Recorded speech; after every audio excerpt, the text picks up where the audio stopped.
Quelle joie d'être un fidèle enfant de l'Église. Oh, comme j'aime la Sainte Église et tous ceux qui en font partie. Je les considère comme des membres vivants du Christ, qui est leur tête. Voilà ce qu'écrit Sainte Faustine dans son petit journal. Elle regarde l'Église et quand elle en parle, elle la voit d'abord dans son mystère comme l'ensemble des fidèles unis au Christ. Ni seulement une société humaine, sans son lien au Christ, ni seulement une réalité spirituelle qui ne tient pas compte des membres vivants de cette Église. Pour elle, pour Sainte Faustine, et pour nous aussi, puisque c'est la vérité sur le mystère de l'Église, eh bien l'Église est inséparablement le corps mystique du Christ et la réunion de tous ses membres. Et en tant que membre de l'Église, Sainte Faustine se sent liée aux autres membres et veut agir avec eux et pour eux. Voilà ce qu'elle écrit dans le même paragraphe. « Je brûle d'amour avec ceux qui aiment. Je souffre avec ceux qui souffrent. La douleur me consume à la vue des âmes froides et ingrates. Alors je tâche d'avoir un tel amour de Dieu qu'il puisse réparer pour ceux qui ne l'aiment pas, qui n'ont pour leur sauveur qu'une noire ingratitude. » Voilà comment Sainte Faustine comprend le mystère de la communion des saints. D'abord, ça doit lui faire puiser dans la charité des autres sa propre ferveur, dans l'amour des autres son propre amour.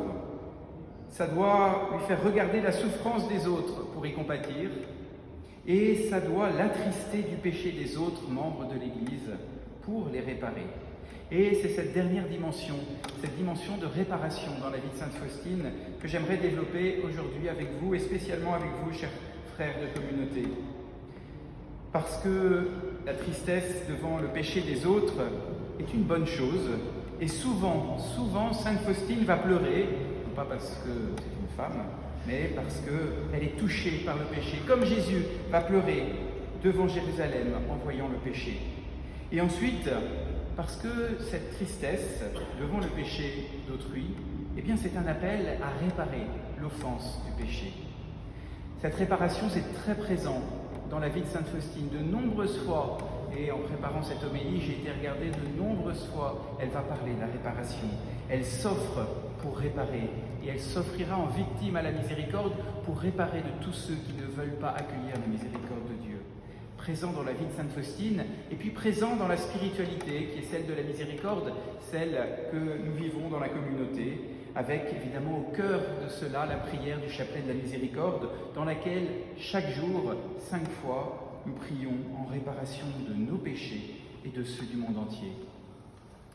Alors qu'est-ce que c'est que cette réparation au cœur de notre spiritualité? Eh bien, cette réparation vient d'un cœur qui voit la blessure qu'inflige le péché à Dieu. Oui, il y a une véritable blessure infligée dans le cœur de Dieu. Mystère d'un cœur qui est évidemment pas passible comme nous, mais pourtant qui est touché d'une certaine manière par notre péché. En regardant ce péché, eh bien on souffre que Dieu ne soit pas aimé comme il devrait être aimé, comme il veut être aimé. Et on veut, par notre amour, et c'est notre amour, c'est l'amour de Dieu qui va porter la réparation, on veut réparer en aimant Dieu. Voilà ce que Jésus dit, ce que Sainte Faustine dit. Jésus m'a fait connaître combien l'oraison d'expiation lui est agréable. Mots qui ne sont plus tellement à la mode. Eh bien, Jésus lui a dit, l'oraison, la prière d'expiation, de réparation, mais agréable. Et il m'a dit, la prière d'une âme humble et aimante désarme la colère de mon Père et libère des torrents de bénédiction. 2 conditions pour être une âme qui répare. Être humble, c'est-à-dire ne pas se mettre au-dessus du lot. Moi, je suis mieux que les autres et moi, j'ai un devoir de réparation parce que moi, je serai sans péché. Évidemment, c'est d'abord pour nos péchés que nous réparons. Nous sommes aussi solidaires par notre péché, du péché des autres.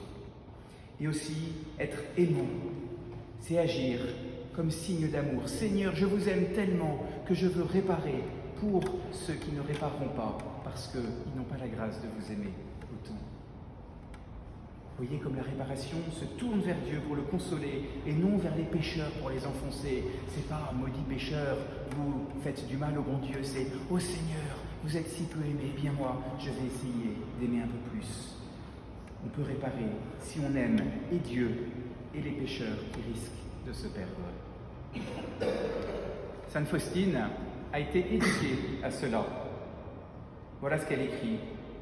j'aperçus Jésus qui me dit « Ma fille, ton amour me récompense de la froideur de beaucoup d'hommes. » Après ces mots, continue-t-elle, je restai seule, mais toute la journée, durant, je vécus en esprit de réparation. Elle a été éduquée par Jésus, parce que ce n'est pas intuitif. Il faut être éduqué par Jésus à rentrer dans cette prière de réparation, mais elle a fait sienne cette prière. Elle écrit « J'ai demandé, Sainte Faustine, au ciel entier, d'offrir avec moi réparation au Seigneur pour l'ingratitude de certaines âmes. » Et aujourd'hui, chers fidèles, chers frères de communauté, aujourd'hui, Sainte Faustine nous y invite, elle qui est maintenant de l'autre côté, de ceux qui sont au ciel. Elle nous guide pour nous faire entrer dans ce mouvement de réparation. 4 d'entre vous, allez vous réengager pour un an dans la communauté.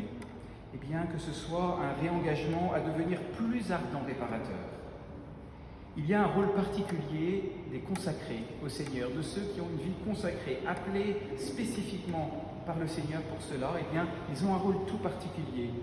Voilà ce que Jésus dit à Sainte Faustine. Alors ça vaut des couvents, de la vie peut-être davantage contemplative, mais je suis absolument persuadé qu'on peut et qu'on doit l'étendre à toute vie consacrée, c'est-à-dire ceux que Dieu met à part pour son service, quel qu'il soit, par un appel surnaturel.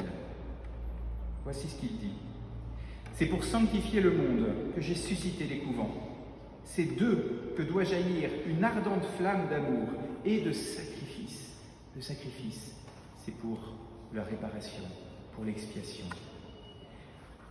Toute vie consacrée et toute vie sacerdotale doit être un foyer ardent de prière pour le monde et une prière de réparation. Hélas, Jésus se plaint auprès de Sainte Faustine. Il se plaint en parlant des âmes consacrées. Attention, âmes consacrées, écoutons cela pour nous. Ce sont des âmes sans amour et sans dévouement, des âmes pleines d'égoïsme et d'amour-propre, des âmes orgueilleuses et présomptueuses, des âmes sournoises et pleines d'hypocrisie, des âmes tièdes qui ont à peine assez de chaleur pour se maintenir vivantes elles-mêmes. Je ne peux les supporter car elles ne sont ni bonnes ni mauvaises.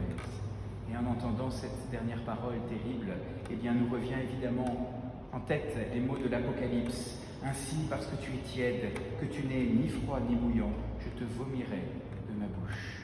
Le Seigneur attend beaucoup des consacrés et il est très déçu si jamais nous sommes si peu ardents. Alors comment un missionnaire de la miséricorde doit réagir à cela? Je m'adresse tout spécialement aux missionnaires de la miséricorde. Et s'il y a d'autres personnes qui veulent suivre, soyez les bienvenus. Première réaction. Heureusement qu'il y a des âmes consacrées pour porter le salut du monde. Mais c'est oublier que le péché qui blesse le plus Dieu, c'est justement le péché des consacrés. Voilà ce que dit Jésus à Sainte Faustine. Les grands péchés du monde blessent mon cœur comme à la surface. Imaginez tous les plus grands péchés du monde et des pécheurs, les gros péchés, celui qu'on voit, celui dont on parle. Mais les péchés de l'âme choisie transpercent mon cœur, transpercent mon cœur. Si un pécheur extérieur, un pécheur qui n'est pas consacré pêche, c'est à la surface que ça blesse Dieu. Si une âme qui est choisie par Dieu pêche, alors ça transperce le cœur du Christ. Donc la première réaction, c'est de se dire, eh bien, je suis le premier concerné en étant consacré. Deuxième réaction. Pensez que cet affadissement de la vie consacrée, ça concerne les autres communautés. Oh, toutes ces vieilles communautés âgées qui sont dans l'esprit du monde, etc. Ils ne sont pas à la ferveur des missionnaires de la miséricorde. À eux, ils sont tièdes.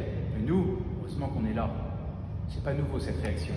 C'est pas moi, c'est Ève, disait Adam.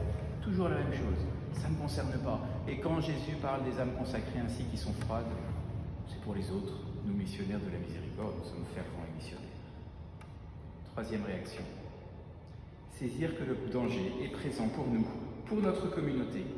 Et donc, en nous réengageant, demander humblement, avec un grand amour à Sainte Faustine, la grâce d'une ardeur plus grande pour aimer en réparation de tous ceux qui n'aiment pas.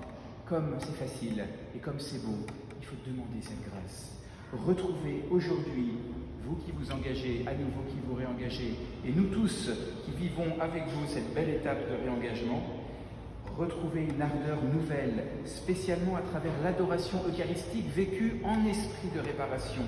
et la prière du chapelet de la miséricorde, dite avec plus d'ardeur pour la réparation de tous ceux qui aiment si peu le Seigneur, et nous en sommes les premiers. Chers frères, chers fidèles, nous vivons une époque douloureuse, voire dramatique de la vie de l'Église. Je ne vous ferai pas de tableau. Le danger serait d'oublier notre mission importante, si ce n'est la première mission d'un missionnaire de la miséricorde. Être foyer ardent d'amour de Dieu, d'esprit de sacrifice et de réparation au plus profond de nous-mêmes. Esprit de réparation humble et aimant. Voilà ce dont a besoin l'Église aujourd'hui, voilà ce dont elle a besoin plus que tout, et voilà ce dont elle a besoin plus que jamais, sans doute. Amen.